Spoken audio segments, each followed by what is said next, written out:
Radhe Radhe everyone. आज की video में मैं आपको सकट चौथ व्रत की कथा कहानी सुनाऊंगी। तो चलिए अब मैं आपको कहानी सुनाती हूँ।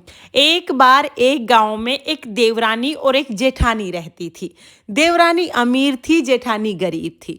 जेठानी देवरानी के घर पे काम करने जाती थी। उसका झाड़ू पोछा रोटी सब्जी सारा काम कर देती। बचा कुचा हुआ खाना लेके अपने घर आ जाती। उस बचे कुचे हुए को अपने बच्चों को खिला देती। इसी तरह से उसका काम चल रहा था। अब आया सकट चौथ का व्रत। जिठानी ने व्रत कर लिया। उस दिन वो देवरानी के घर पे काम करने नहीं गई। बच्चे बोले माँ खाना, तो आज तो वो बचा कुचा भी नहीं था, तो वो कुछ भी नहीं खिला पाई अपने बच्चों को। अब बच्चे रोने लग गए। उसका आदमी खेतों में से आया। एक तो धूप में काम करके वैसे ही परेशान था। घर आके देखा तो बच्चे भी रो रहे थे। उससे पूछा तो वो बोली आज तो मेरा व्रत है। अब बच्चे रो रहे हैं, ये व्रत करके बैठ गई। इस बात के ऊपर उसके आदमी को और भी गुस्सा आया। दमड़ दमड़ करके कूट दी। अब वो बेचारी कुट पीट के कोने में जाके पड़ के रोने लग गई। इतनी देर में विनायक महाराज दरवाजे पे आ गए। विनायक महाराज बोले बेटा शौचालय कहाँ है? मैं तो सोच के लिए जाऊंगा, निमटवा जाऊंगा। अब वो बोली महाराज कहाँ के शौचालय, पूरा घर पड़ा है, आपका जहां मन करे वहां कर लो। अब उस दिन विनायक महाराज का सेठ के घर वासा था। खूब हीरे मोती सोना चांदी खा के आए थे। अब हर जगह हीरे मोती सोना चांदी कर दिया। जाते टाइम बोले बेटा हाथ कहाँ पोंछूं? वो बोली महाराज मेरे सिर पे पोंछ लो।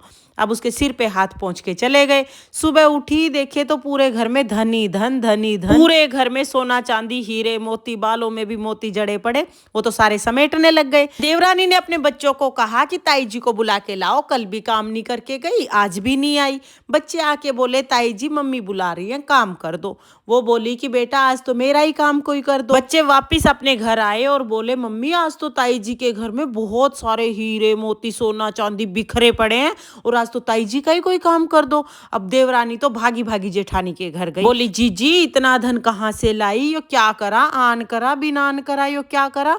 अब जेठानी बेचारी सीधी सी थी, सारी बात सच सच बता दी। बोली कल मेरा व्रत था, तेरे जेठ ने मेरे मारी, विनायक महाराज आए और यूं यूं बोले और विनायक महाराज ने सारा धन करा है। उन्हें सारी बात सच्ची सच्ची बता दी। अब देवरानी गई अपने घर और जाके अपने आदमी को बोली कि मेरे मार। उसका आदमी बोला निर्भाग, वो तो भूखी प्यासी पीटी थी, तू धाई धापी क्यों पीटे? बोली ना मेरे मार। अब 4-5 बार कही तो उसके आदमी को गुस्सा आ गया, दमड़ दमड़ कूट दी। कूट पीट के वो एक कोने में जाके बैठ गई। इतनी देर में विनायक महाराज आ गए। विनायक महाराज बोले कि बेटा शौचालय कहाँ है? मैं तो सोच के लिए जाऊंगा, निमटवा जाऊंगा। वो बोली महाराज पूरा घर लिपा पुता साफ सुथरा कर रखा है, अब जी करे वहां करो। विनायक महाराज का उस दिन तेली के घर वासा था। विनायक महाराज ने तो पूरे घर में सिड़ा दिया। चलते टाइम बोले बेटा हाथ कहाँ पोंछूं? बोली महाराज बालों में शैम्पू कर रखा, एक एक बाल खिला हुआ, मेरे बालों में पोंछो। अब उसके सिर पे हाथ पहुंच के और विनायक महाराज तो चले गए। सुबह उठी तो पूरे घर में सिड़े, क्योंकि विनायक महाराज का तो तेली के घर वासा था, पूरी खल खा के आए हुए थे। पूरे घर में सिड़ गया। जितना समेटे उतना और फैल जाए, जितना समेटे उतना फैल जाए। अब वो तो भागी भागी गांव से बाहर गई और विनायक महाराज को देखते ही उनके पैर पकड़ लिए। हे विनायक महाराज आपने यो क्या करा? मेरी जेठानी को तो इतना धन दिया और मेरे को दलद्दर दिया। विनायक महाराज बोले कि तेरी जेठानी तो सत का व्रत करके बैठी थी और तू तो पाखंड कर रही थी, इसलिए तेरे को दलद्दर मिला। अब उसने तो विनायक महाराज के पैर पकड़ लिए। हे विनायक महाराज आपने यो दलद्दर बखेरा है और आप ही समेटोगे, मेरे समेटे तो यो सिमटता नहीं। विनायक महाराज मैं आज से ऐसी गलती नहीं करूंगी, अब की बार समेट दो। विनायक महाराज को उस पर दया आ गई। विनायक महाराज ने सारा दलद्दर समेट दिया। हे विनायक महाराज जैसा देवरानी के साथ करा वैसे किसी के साथ मत करियो, और जैसा जेठानी के साथ करा वैसे सबके साथ करियो। इस कहानी को कहते सुनते उकारा बरते सबके घर को अंधन से भर दियो और सबकी सब मनोकामना पूरी करियो। ये थी सकट चौथ की गणेश जी की कहानी, यानी विनायक महाराज की कहानी। अब हम सकट चौथ व्रत में सुनी जाने वाली सकट माता की कहानी सुनेंगे। तो चलिए दूसरी कहानी सुनते हैं। एक बार एक गांव में एक बुढ़िया रहती थी। बुढ़िया का एक बेटा था। बुढ़िया बहुत गरीब थी। बुढ़िया का बेटा गांव वालों के पशु चरा के लाता था और चराई के बदले में जो पैसे मिलते उससे उन दोनों का गुजारा होता था। एक दिन बुढ़िया का बेटा पशु चराने के लिए जैसे ही गया, रास्ते में उसकी चाची ताई मिल गई। उसकी चाची ताई बोली कि बेटा, तुम तो इतनी मेहनत करके पशु चरा के लाते हो और तुम्हारी माँ घर में गट्टे कर करके यानी पकवान बना बना के खाती है। बुढ़िया का बेटा बोला ऐसा तो हो ही नहीं सकता, मेरी माँ ऐसा कर ही नहीं सकती। उसकी चाची ताई बोली कि अगर तुझे यकीन नहीं है तो आज थोड़ा जल्दी आके देख लेना। अब बुढ़िया का बेटा उस दिन शाम को थोड़ा जल्दी आ गया। उस दिन सकट चौथ का व्रत था और बुढ़िया तिलकुट बना रही थी, कढ़ाई में तिल भून रही थी।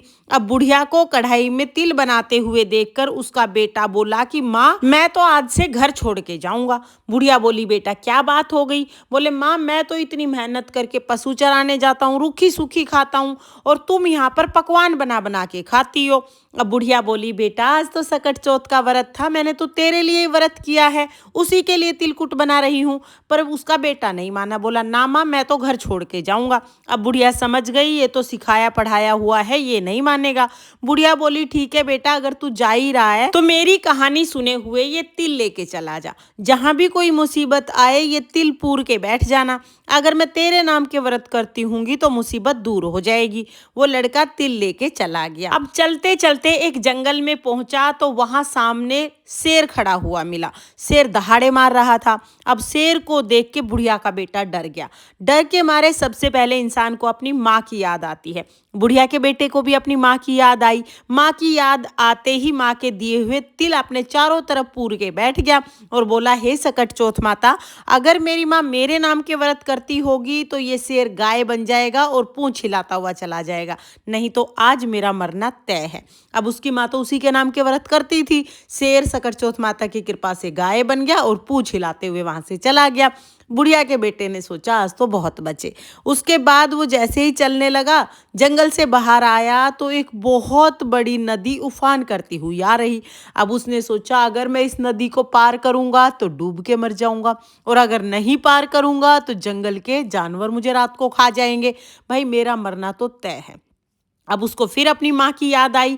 माँ की याद आई तो तिल पूर के बैठ गया और बोला हे सकट चौथ माता, अगर मेरी माँ मेरे नाम के व्रत करती होगी तो ये नदी 2 हिस्सों में फट जाएगी और बीच में रास्ता बन जाएगा, नहीं तो मेरा मरना तय है। अब उसकी माँ तो उसी के नाम के व्रत करती थी। नदी 2 हिस्सों में फट गई, बीच से रास्ता बन गया, वो निकल के दूसरी नगरी में पहुंच गया। दूसरी नगरी में गया तो एक बूढ़ी माई रोए और पूड़े बनाए, रोए और पूड़े बनाए। बोला माई यो क्या बात, रोए मतलब तू बहुत दुखी है और पूड़े बनाए मतलब बहुत खुश है, अब सुख दुख एक साथ कैसे आ गए? बूढ़ी माई बोली कि बेटा, इस नगरी में हर छठे महीने आव पकता है और उस आव में एक इंसान को बैठना पड़ता है। हर घर की बारी आती है, आज मेरे घर की बारी है। मेरे घर से मेरा बेटा जाएगा और मेरा एक ही बेटा है। आज मेरा बेटा जल के मर जाएगा आव में, इसलिए मैं रो रही हूँ और अपने बेटे को आखिरी बार खाना खिलाऊंगी, इसलिए पूड़े बना रही हूँ। वो बोला माई ऐसा कर, ये पूड़े मुझे खिला दे, मैं तेरे बेटे के नाम का जाके बैठ जाऊंगा। बूढ़ी बोली कि बेटा पूड़े तो चाहे तू सारे खा ले, पर यूं कौन किसकी आई में जावे है? बोला ना माँ, मैं चला जाऊंगा। बुढ़िया के बेटे ने तो भरपेट पूड़े खाए। नींद आने लगी तो बोला माई जब सिपाही आए तो मेरे को उठा दियो, अभी मैं सो रहा हूँ। वो सो गया। अब सिपाही बुलाने आए तो बुढ़िया कभी कुंडी बजाए कभी चिमटा बजाए, बिराने पूत को कैसे जगाए। आवाज सुन के बुढ़िया का बेटा जग गया। बोला माई आ गए? बोली हाँ बेटा आ गए। सिपाहियों के साथ साथ जाके आओ में बैठ गया। अब आओ में बैठते ही अपने चारों तरफ माँ के दिए हुए तिल पूर लिए और बोला हे सकट चौथ माता, अगर मेरी माँ मेरे नाम के व्रत करती थी तो मैं इस आग में नहीं जलूंगा, नहीं तो मेरा जल के मरना तय है। अब वो तो आओ में पूर के बैठ गया। अब वो आव 6 महीने में पका करता, पर तीसरे दिन गली में बच्चे जब गिल्ली डंडा खेल रहे थे तो एक बच्चे की गिल्ली जाके उस मटके पे लगी, आव पे लग गई। अब वहां से टन से आवाज आई। उसकी आवाज सुन के सारी नगरी इकट्ठी हो गई। सब लोग बोले भाई ये आव तो 6 महीने में पका करता, तीसरे दिन कैसे पक गया? अब सभी इकट्ठे हो गए, राजा को बुला लिया। राजा ने सिपाहियों को आदेश दिया कि मटके उतारो। अब सिपाही मटके उतारने लगे तो जैसे ही मटके उतारने लगे अंदर से बुढ़िया का बेटा बोला भाई धीरे धीरे, भाई धीरे धीरे। अब इंसान की आवाज सुन के और सिपाही तो मटके से दूर भाग गए कि इसमें तो कोई भूत पिशाच है, कोई आए बिलाए है इसमें तो। अब राजा ने तलवार निकाली और राजा बोला जो भी है वो बाहर निकल, भूत है कि पिशाच है, तू कौन है। अब बुढ़िया का बेटा तो हर हर करके बाहर निकला और बोला ना मैं भूत ना मैं पिशाच, मैं तो एक बुढ़िया का बेटा हूँ। मेरी माँ मेरे नाम के सकट चौथ के व्रत करा करती, चाची ताइयों ने सिखा दिया, मैं घर से निकल आया। मेरी माँ ने ये तिल के दाने दिए थे, जहाँ भीड़ पड़े वहाँ पूर के बैठ जाइयो। मैं तो ये तिल के दाने पूर के बैठ जाऊँ हूँ और मेरा तो कुछ भी नहीं होता, सारी मुसीबत अपने आप ही आप टल जावे हैं। अब राजा रानी ने ये बात सुनी। रानी बोली मैं तो अपनी बेटी का विवाह इसी के साथ करूंगी, इसको तो आग भी नहीं जला सकती, शेर भी नहीं खा सकता, पानी भी नहीं डुबा सकता, ऐसा जमाई हमें कहाँ मिलेगा। राजा को भी रानी की बात समझ में आ गई। राजा ने अपनी बेटी का विवाह उसी के साथ कर दिया। अब राजा की बेटी के साथ विवाह करके वो महल में रहने लग गया। एक दिन राजा की बेटी और बुढ़िया का बेटा महल की छत पे टहल रहे थे। आकाश में बादल हो रहे थे, काली घटा छा रही थी। तो बुढ़िया का बेटा बोला देखो हमारे देश की तरफ काली घटा छा रही है, लगता है बहुत जोर से बारिश होगी। राजा की बेटी बोली तुम्हारे भी देश है? बोला हमारे देश भी है, गांव भी है, मेरे घर भी है, माँ भी है, सब कुछ है। तो वो बोली फिर हम यहाँ क्यों पड़े हैं, अपने घर क्यों नहीं चलते। बुढ़िया का बेटा बोला अपने पिताजी से कह दे हम चल देंगे। अब राजा की बेटी अपने पिताजी से बोली पिताजी पिताजी आपका जमाई अपने घर जाना चाहे है। अब राजा बोले बेटा ये तो बहुत अच्छी बात है, घर जमाई खाक जमाई, दूर जमाई लाख जमाई, हम तो खुद चाहते हैं भाई तुम अपने घर जाओ, लदो बदो सुख शांति से रहो। राजा ने खूब सारा धन दौलत हीरे मोती घोड़े हाथी सब दे के अपनी बेटी को विदा कर दिया। अब बेटी जमाई दोनों विदा होके महल से चल दिए। बुढ़िया का बेटा जब गांव के पास आया तो उसने एक सिपाही को कहा कि जाके मेरी माँ को बता दो कि उसका बेटा बहू आए हैं। संदेशा भेज दिया। अब सिपाही उसकी माँ के घर गया।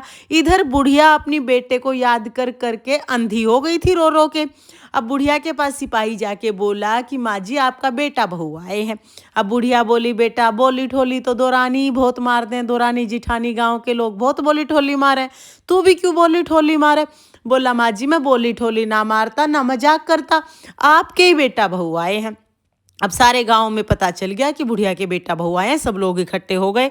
बुढ़िया बोली कि अगर ये मेरा बेटा होगा तो मेरे दूध की धार इसके मुंह पे लगेगी।